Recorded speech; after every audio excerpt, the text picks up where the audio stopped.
आज रात नहीं सोएंगे इसरो के वैज्ञानिक। अब महज कुछ घंटों में भारत रचने वाला है बड़ा इतिहास। डिजिटल इंडिया के दौर में 140 करोड़ भारतीय देखेंगे विक्रम की लैंडिंग, वो भी लाइव। वैज्ञानिकों का हौसला बढ़ाने इसरो की हेड ऑफिस पहुंचे प्राइम मिनिस्टर नरेंद्र मोदी।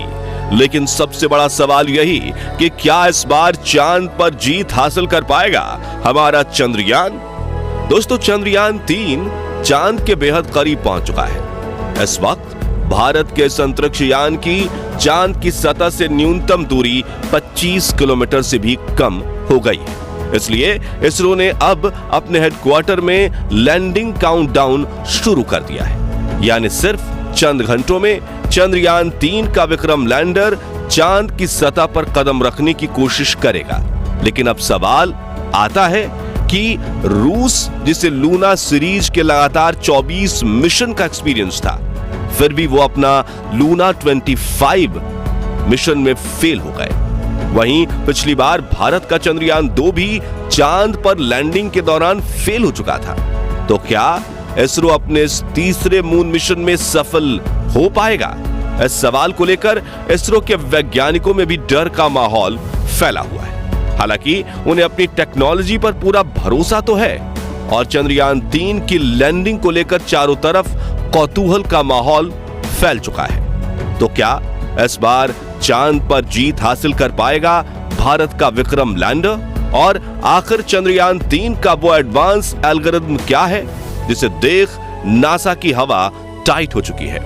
बताएंगे आपको। साथ ही फ्री में चंद्रयान 3 की लैंडिंग लाइव देखने का तरीका भी बताएंगे, तो पूरा वीडियो जरूर देखिए। दोस्तों, परसों के दिन इसरो ने मिशन ऑपरेशंस कॉम्प्लेक्स में बैठे वैज्ञानिकों ने चंद्रयान 3 का आखिरी ऑर्बिट चेंजिंग बटन दबाया था, जिससे विक्रम लैंडर ने दहाड़ मारते हुए चांद से सिर्फ 25 किलोमीटर की ऊंचाई पर आकर 134 किलोमीटर के घेरे में चांद के चक्कर को लगाना शुरू कर दिया था।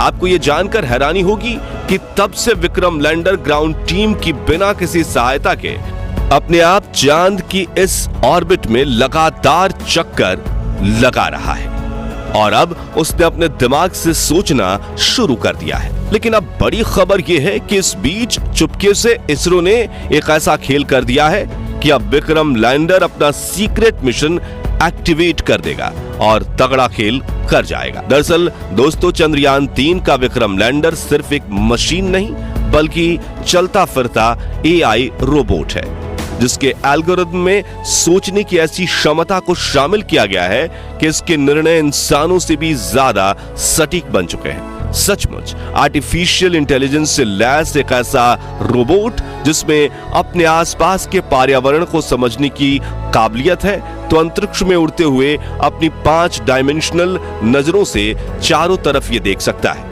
और अपनी पोजीशन समझ सकता है कि वो कहां है, किस गति से चल रहा है, उसे कहां जाना है और अपने उतरने की जगह तक को खुद ही ढूंढ सकता है। यहां तक कि ये लैंडर भविष्य में होने वाली मुसीबतों को भी प्रेडिक्ट कर सकता है। यानी अगर कोई कई किलोमीटर ऊंचाई से चांद की तरफ कोई उल्कापिंड बढ़ रहा है तो ये उसे भी स्कैन कर लेगा और उसका इंपैक्ट लैंडिंग की प्रक्रिया में आएगा या नहीं वो भी कैलकुलेट कर लेगा। साथियों, अब बड़ी बात यह है कि धरती से चांद तक पहुंचने के रास्ते में विक्रम लैंडर के इस एडवांस एल्गोरिथम वाले AI कंप्यूटर को सुला दिया गया था, क्योंकि इस राह में इसकी कोई जरूरत नहीं थी। लेकिन अब इसरो के वैज्ञानिकों ने चांद के पास पहुंचते ही इसे ऑन कर दिया है और इसने विक्रम लैंडर के सभी सेंसर्स का भी एक-एक करके इस्तेमाल करना शुरू कर दिया है। यानी अब इसरो ने लैंडिंग की कमान विक्रम लैंडर के हाथ में सौंप दी है।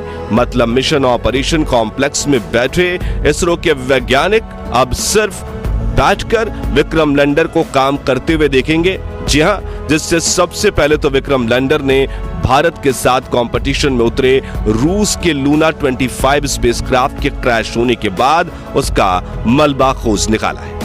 अब उसे नजरअंदाज करके विक्रम अपनी लैंडिंग साइट का दौरा करने में बिजी हो गया है, क्योंकि इसरो ने पहले भी कह दिया है कि लूना 25 के चांद पर होने ना होने से उन्हें कोई फर्क नहीं पड़ता और हम सिर्फ अपने मून मिशन पर फोकस करेंगे।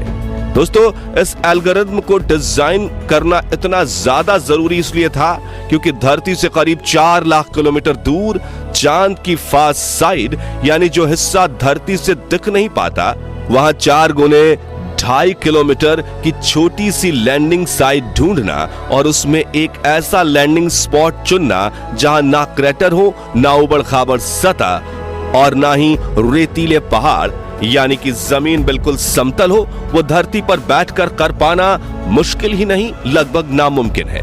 इसलिए इसरो के वैज्ञानिकों ने चंद्रयान 3 की लैंडिंग को ऑटोमेटिक करने के लिए इस एआई ब्रेन को डिजाइन किया है, जो विक्रम लैंडर पर लगे 9 सेंसर्स का इस्तेमाल करके रियल टाइम में डेटा देखते हुए लैंडिंग करने की कोशिश करेगा। मगर इस एआई एल्गोरिथम की पावर से रूस छोड़िए, नासा और चीन भी भारत से जलने लगे हैं, क्योंकि सिंगापुर, इजराइल, जापान और यूरोप समेत दुनिया की कई स्पेस एजेंसीज ने सिस्टम को एग्जामिन करके इस बात की पुष्टि कर दी है कि चंद्रयान 3 की सॉफ्ट लैंडिंग का सक्सेस रेट 100% के आसपास है। चलिए अब जानते हैं कि वो 9 एडवांस सेंसर्स कौन से हैं जिसका इस्तेमाल विक्रम लैंडर करने वाला है। सबसे पहले तो इसमें लेजर एल्टीमीटर को फिट किया गया है, जो लैंडिंग के दौरान लेजर फेंककर स्पेसक्राफ्ट और चांद की सतह के बीच के डिस्टेंस को लगातार नापता रहेगा। साथ ही इसमें लिराप नाम का एक सेंसर लगाया गया है, जो कि विक्रम लैंडर को सटीक नेविगेशन डेटा प्रोवाइड करेगा। वहीं इसमें कार्ब बैंड एल्टीमीटर सेंसर को फिट किया गया है, जो रडार की मदद से चांद की सतह पर ऑब्जेक्ट्स और क्रेटर्स का पता लगाएगा। इसके अलावा विक्रम लैंडर में लैंड पोजीशन डिटेक्शन कैमरा और land hazard detection and avoidance camera भी फिट किए गए हैं, जो लगातार इसकी 2 आंखों की तरह काम करेंगे और अगर इन्हें रास्ते में कोई मुश्किल दिखती है तो ये उस डेटा को रियल टाइम में विक्रम के एडवांस एआई रोबोट ब्रेन में भेज देंगे, जो तुरंत डिसीजन लेकर दुर्घटना होने से रोक देगा। वहीं चंद्रयान 3 में लेजर डॉपलर वेलोसिटीमीटर भी लगा हुआ है, जो लैंडिंग के दौरान चंद्रयान 3 की रफ्तार को नापेगा और जरूरत के हिसाब से इसे कम ज्यादा करने के लिए इंजन को ऑन ऑफ करेगा। साथ ही इसमें एक हॉरिजॉन्टल वेलोसिटीमीटर कैमरा सेंसर भी लगाया गया है। इसके अलावा इसमें माइक्रोस्टार सेंसर को टच डाउन सेंसर्स भी लगाए गए हैं।